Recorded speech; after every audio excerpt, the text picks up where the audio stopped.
Hello అండి, నమస్తే. SRK Telugu tech informative ఛానల్కి స్వాగతం. తెలంగాణ ప్రజలకు ప్రభుత్వం ఉగాది బడ్జెట్ తర్వాత మరో అదిరిపోయే గుడ్ న్యూస్ అయితే చెప్పింది. గత 3 ఏళ్లుగా ఎప్పుడెప్పుడా అని ఎదురు చూస్తున్నటువంటి కొత్త పింఛన్ల పంపిణీకి ఎట్టకేలకు ముహూర్తం కుదిరింది. మొన్న జూన్ 2న తెలంగాణ అవతరణ దినోత్సవం సందర్భంగా రాష్ట్ర ప్రభుత్వం కొత్తగా ఏకంగా 2 లక్షల మందికి చేయూత పెన్షన్లను మంజూరు చేసింది. అసలు ఈ కొత్త పెన్షన్లు ఎవరికి వస్తాయి? దీనికి కావాల్సిన అర్హతలు ఏమిటి? ఆఫ్లైన్లో ఎలా అప్లై చేసుకోవాలో ఈ వీడియోలో పూర్తి వివరాలు స్టెప్ బై స్టెప్ తెలుసుకుందాం. ఎక్కడా స్కిప్ చేయకుండా చివరి వరకు చూడండి. ఫ్రెండ్స్, ప్రస్తుతానికి తెలంగాణలో దాదాపుగా 42 లక్షల మంది పెన్షన్లు తీసుకుంటున్నారు. అయితే గత 3 ఏళ్లుగా కొత్త వారికి పెన్షన్లు మంజూరు కాలేదు.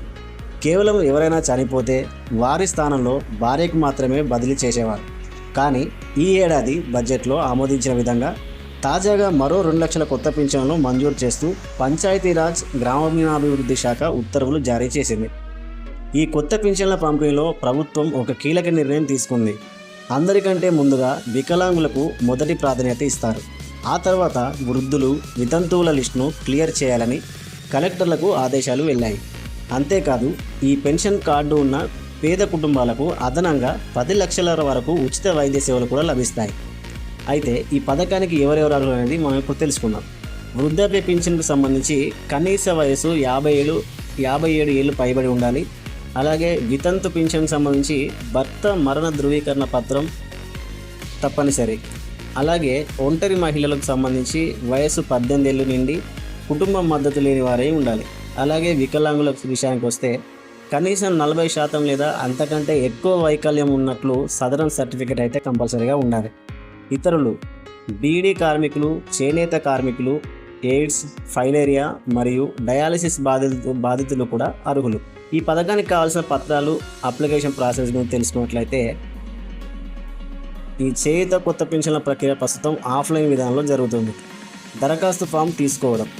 మీ గ్రామ పంచాయతీ కార్యాలయంలో లేదా మీ పరిధిలోని ఎంపీడీఓ ఆఫీస్లో చేయూత పెన్షన్ అప్లికేషన్ ఫారంను తీసుకోవాలి. డాక్యుమెంట్లు జత చేయడం. ఫారంతో పాటు ఆధార్ కార్డ్, కొత్త రేషన్ కార్డు, ఓటర్ ఐడి, నివాస ధృవీకరణ పత్రం, బ్యాంకు పాస్బుక్ జిరాక్స్ మరియు మీ పాస్పోర్ట్ సైజు ఫోటోను జత చేయాలి. వికలాంగులైతే డిజబిలిటీ సర్టిఫికేట్, వితంతువులైతే డెత్ సర్టిఫికేట్ కంపల్సరీ. పూర్తి చేసిన దరఖాస్తును మీ గ్రామ కార్యదర్శి లేదా సంబంధిత అధికారులకు సబ్మిట్ చేయాలి. అధికారులు మీ డీటెయిల్స్ అన్నింటినీ క్షేత్రస్థాయిలో వెరిఫై చేసి అర్హులని తేలితే పెన్షన్ అప్రూవ్ చేస్తారు.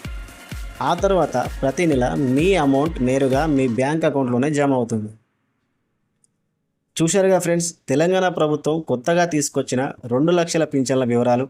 మీ ఇంట్లో కానీ మీ చుట్టుపక్కల కానీ అర్హులైన వారు ఉంటే వెంటనే ఈ సమాచారాన్ని వారితో షేర్ చేసుకోండి. ఈ వీడియో మీకు నచ్చితే తప్పకుండా ఒక లైక్ చేయండి, మీ ఫ్రెండ్స్కి షేర్ చేయండి. ఇలాంటి మరిన్ని ఇంట్రెస్టింగ్ మరియు ఇన్ఫర్మేటివ్ అప్డేట్స్ కోసం మన ఎస్ఆర్కే తెలుగు టెక్ ఇన్ఫర్మేటివ్ ఛానల్ని ఇప్పుడే సబ్స్క్రైబ్ చేసుకోండి. Thank you for watching friends. జై హింద్.